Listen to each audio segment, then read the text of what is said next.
So this video is sponsored by Electronic Arts.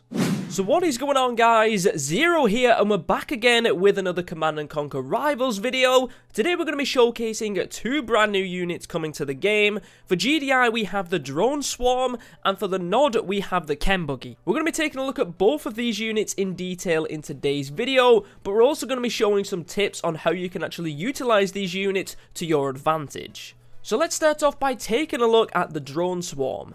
The Drone Swarm is a brand new addition to the GDI's Air Force units. It's actually unlocked for you guys to use at level 6, but it's also very effective against ground troops. The Drone Swarm is armed with a light minigun, so although it's not going to deal a lot of damage, it's going to be able to stand up against some of those basic ground units. The Drone Swarm also only costs 10 Tiberium, so it's very cheap to be able to bring into battle, and because it can fly and it's one of the fastest units that the GDI has, it's going to be able to move around the map with ease and be able to get to those control points before your opponents. Now, the Drone Swarm is also very good to use at the start of games if you are considering using a lot more aircraft units.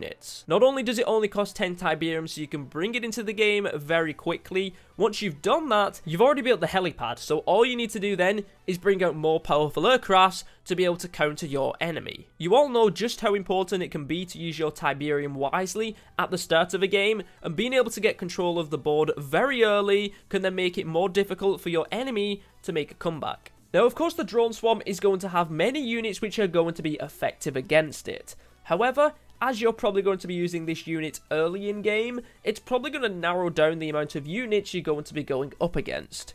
I would say the most common ones are going to be the Missile Squad and the Laser Squad, because these are going to be very effective against your Drone Swarm. Although the Drone Swarm is effective against infantry units, the Missile Squad and the Laser Squad are just too powerful, so they will be able to take you out very easily. Another unit you're probably going to go up against, which is going to be a big counter of the Drone Swarm, is the Attack Bikes for the Nod, because not only are these going to be effective against your air unit, they're also very, very quick. So they're always going to be able to follow you and keep up with you if you are trying to maneuver away from the enemy team. Overall, I think the Drone Swarm is a great addition to the game and a great unit to use. Not only is it now a cheap, effective air unit to use at the start of games, it's also a great counter for those basic ground troops. Moving over to the Nod, we have the Chem Buggy, which is unlocked at level 8. The Chem Buggy adds another Tiberium gas unit to the game, but what makes this vehicle so unique is that it can attack while moving.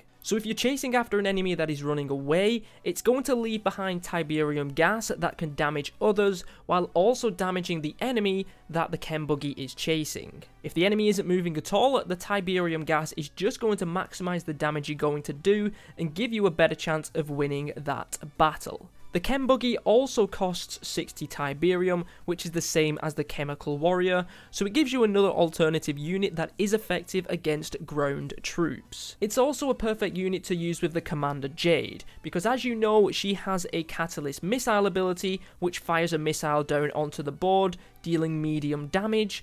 However, if it hits Tiberium gas, that damage is going to be greatly increased. So if you're able to use the Chem Buggy to deal some damage to a couple of units, and then fire the Catalyst Missile down into that location, it's going to maximize the damage that the Catalyst Missile can do, and therefore give you a higher chance of taking or remaining control of a control point. Unfortunately, the Chem Buggy cannot attack air units, which is one of its major drawbacks.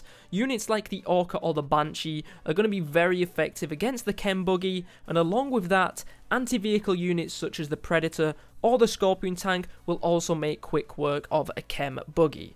So make sure you have some anti-vehicle and anti-aircraft units close by. Overall, I love the Chem Buggy. I think it destroys most ground troops very easily, so it's a great vehicle to use if the enemy's trying to push very early with a lot of infantry units.